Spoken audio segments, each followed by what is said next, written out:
रांची झारखंड में 29 जनवरी की सुबह में हल्के से मध्यम दर्जे का कोहरा रहेगा। इसके बाद आसमान साफ रहेगा। 30 जनवरी से सुबह में कोहरा, फिर आसमान में आशंका बादल छाए रहेंगे।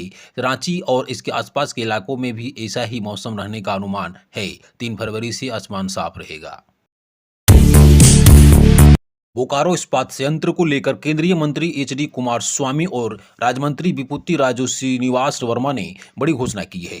बीएसएल की उत्पाद क्षमता 7.5 मिलियन टन होगी। इसके लिए 20,000 करोड़ का निवेश किया जाएगा। प्लांट के विस्तारीकरण से 2500 लोगों को प्रत्यक्ष और 10,000 लोगों को अप्रत्यक्ष रूप से रोजगार मिलेगा। केंद्रीय मंत्री श्री कुमारस्वामी व राज्य मंत्री श्रीनिवास ने मंगलवार को बोकारो एयरपोर्ट के पास पत्रकारों से बातचीत की। वर्तमान में बोकारो इस्पात संयंत्र की उत्पादन क्षमता 5.25 मिलियन टन है। झारखंड के अनुसूचित जनजाति, अनुसूचित जाति एवं पिछड़ा वर्ग कल्याण मंत्री चमरल लिंडा ने मंगलवार को शिक्षा कैलेंडर जारी किया। उन्होंने निर्देश दिया कि सभी एकलव्य मॉडल एवं आश्रम विद्यालयों को सेंटर ऑफ एक्सीलेंस की तर्ज पर संचालित कराएं। प्रभादेय स्थित कल्याण कॉम्प्लेक्स में एकलव्य मॉडल आवासीय विद्यालयों में नामांकन और विद्यार्थियों के अध्ययन से संबंधित कई महत्वपूर्ण निर्देश दिए। उन्होंने आदिवासी कल्याण आयुक्त को निर्देश दिया कि 1 मई 2025 से झारखंड में कुल 59 एकलव्य मॉडल विद्यालयों में कक्षा 6 से लेकर 8 तक के जनजातीय बच्चों का नामांकन कार्य पूर्ण करते हुए अध्यापन कार्य सुनिश्चित करें। जमशेदपुर में 35 लाख के गहने और 1.5 लाख कैश की चोरी। नकाबपोश चोर गिरोह के एक बार फिर गोविंदपुर थाना क्षेत्र के प्रकाश नगर स्थित रॉक गार्डन सोसाइटी में बंद 6 फ्लैट का ताला तोड़कर करीब 35 लाख रुपए के गहने और करीब 1.5 लाख रुपए नगद की चोरी कर ली। हाथों के फ्लैट से चोर राष्ट्रपति पुरस्कार में मिले गोल्ड मेडल भी ले गए। चोर गिरोह के पिछले 2 दिनों में तीसरी चोरी की घटना का अंजाम दिया है। घटना सोमवार देर रात की है। चोरी की वारदात के बाद सोसाइटी के लोगों ने जमकर हंगामा किया। चोरी की सूचना मिलने के बाद गोविंदपुर पुलिस फार्मेसिंग टीम और डीएसपी सिटी सुनील चौधरी मौके पर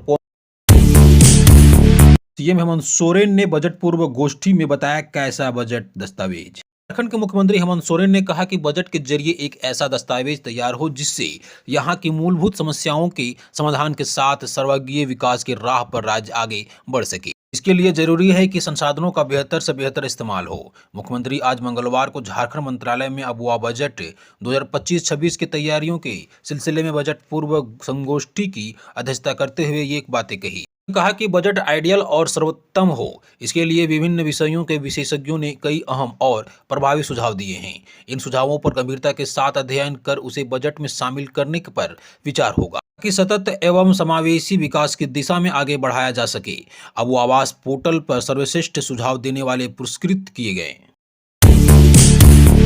जमशेदपुर में बीजेपी सदस्यता अभियान को गति देने उतरे रघुवर दास। भाजपा सदस्यता अभियान को गति देने के लिए झारखंड के पूर्व मुख्यमंत्री सह उड़ीसा के पूर्व राज्यपाल खुद घर घर दस्तक देने पहुंच रहे हैं।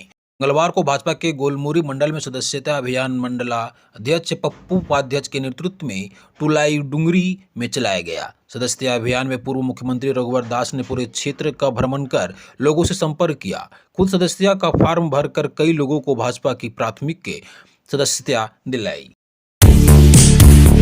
सीएम हेमंत सोरेन ने नेशनल स्कूल बैंड कंपटीशन में अव्वल आने वाले टीम को किया सम्मानित। झारखंड के मुख्यमंत्री हेमंत सोरेन से आज नई दिल्ली में 24-25 जनवरी को आयोजित नेशनल स्कूल बैंड कंपटीशन 2025 में पूरे देश में प्रथम स्थान हासिल करने वाली कस्तूरबा गांधी आवासीय बालिका विद्यालय की बैंड टीम में शामिल छात्राओं ने मुलाकात की। उन्होंने मुख्यमंत्री से राष्ट्रीय स्तर पर बैंड कंपटीशन के अनुभवों को साझा किया। सीएम ने बैंड टीम को बधाई और शुभकामनाएं देते हुए कहा कि झारखंड के लिए यह एक बड़ी उपलब्धि है।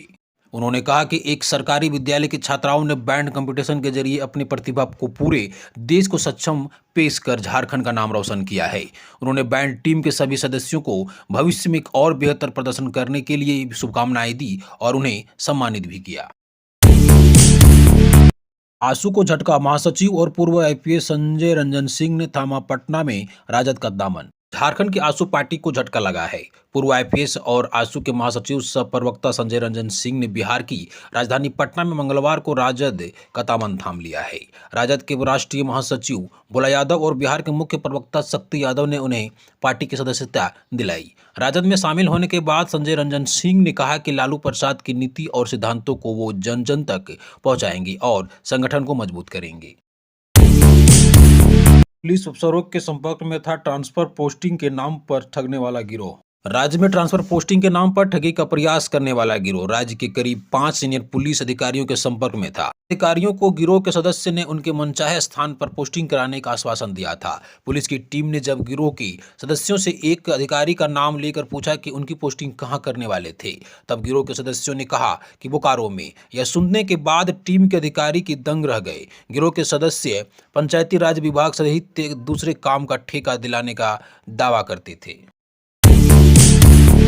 3.5 लाख के जेवर और 55,000 लेकर 2 नाबालिग लापता। रांची कोतवाली थाना क्षेत्र के लाइन टैंक रोड निवासी 2 नाबालिग छात्रा घर से निकलने के बाद लापता हो गई। मामले में दोनों के अपहरण को लेकर एक नाबालिग के पिता की शिकायत पर कोतवाली थाना में केस दर्ज किया गया है। शिकायतकर्ता ने पुलिस को बताया कि उनकी पुत्री और भतीजी 24 जनवरी की रात घर से बिना किसी को कुछ बताए निकली थी और अब तक घर लौट कर नहीं आई है। इसके बाद दोनों के लापता होने की जानकारी परिजनों ने पुलिस को दी। इसके आधार पर पुलिस ने पहले दोनों के लापता होने के लेकर सनहा दर्ज किया था, लेकिन दोनों के बारे में परिजनों को कोई जानकारी नहीं मिलने पर घर में जांच के दौरान परिजनों को पता चला कि दोनों निकलने से पहले अपने कपड़े, घर से 55,000 नगद और करीब 3.5 लाख रुपए मूल्य के जेवरात लेकर निकली है। इसके बाद परिजनों को इस बात की आशंका हुई कि कोई दोनों को बहला फुसला कर कहीं ले गया है। मिड डे मील घोटाले के आरोपी की जमानत पर सुनवाई, सीबीआई से मांगा जवाब।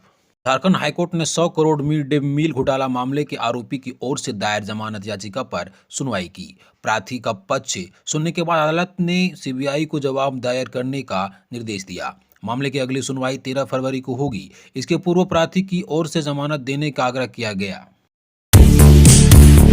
लेने के आरोपी सीसीएल के क्लर्क सहित 2 को सजा। सीबीआई के विशेष न्यायाधीश पीके शर्मा की अदालत ने 2500 रुपये घूस लेने के दोषी upper division clerk Dilip Kumar व सेवानिवृत्त क्लर्क सुरेश कुमार को 3-3 साल की सक्षम कारावास की सजा सुनाई है। साथ ही 5-5 हजार रुपये का जुर्माना लगाया है। जुर्माना की राशि नहीं देने पर 2 महीने की साधारण कारावास की सजा भुगतनी पड़ेगी। मामला रामगढ़ के बड़का सयाल एरिया स्थित सीसीएल का है। दुकानदारों को जीने नहीं दे रहा नगर निगम, संजय सेठ। केंद्रीय रक्षा राज्य मंत्री संजय सेठ ने जिला प्रशासन से रांची में फुटपाथ दुकानदारों को हटाने से पहले उनके पुनर्वास की व्यवस्था सुनिश्चित करने को कहा है। इसे लेकर उन्होंने जिला प्रशासन के अधिकारियों से बात की। श्री सेठ ने कहा कि क्या रांची में फुटपाथ दुकानदारों को जीने का अधिकार नहीं है? वे अपने बच्चों को कैसे पालन पोषण करेंगे? अतिक्रमण हटे, परंतु ऐसे छोटे दुकानदार जिसकी जीविका फुटपाथ पर दुकान चलाकर चल रही हो, उन्हें बिना व्यवस्थित किए हटाना गलत है। ऐसे में उनके सामने परिवार चलाने का संकट उत्पन्न हो गया है। रांची नगर निगम एवं रांची जिला प्रशासन को इस पर विचार करना चाहिए। नगर निगम सभी क्षेत्रों का सर्वे कर एक सुनिश्चित जगह तय कर फुटपाथ दुकानदारों को जगह उपलब्ध कराए ताकि वह अपना जीवन यापन कर सके। श्री सेठ ने कहा कि छोटे छोटे वेंडर को प्रधानमंत्री स्वरोजगार योजना के तहत लोन भी मुहैया कराया गया है। हजारों वेंडर लोन लेकर व्यापार कर अपना जीवन यापन कर रहे हैं। दुकान हटा दिया जाने के बाद वह लोग कहां से चुका पाएंगे? झारखंड के सबसे पहले खबर देखने के लिए आप हमारे वीडियो को लाइक, शेयर और चैनल में नए हैं तो चैनल को सब्सक्राइब जरूर कर लें।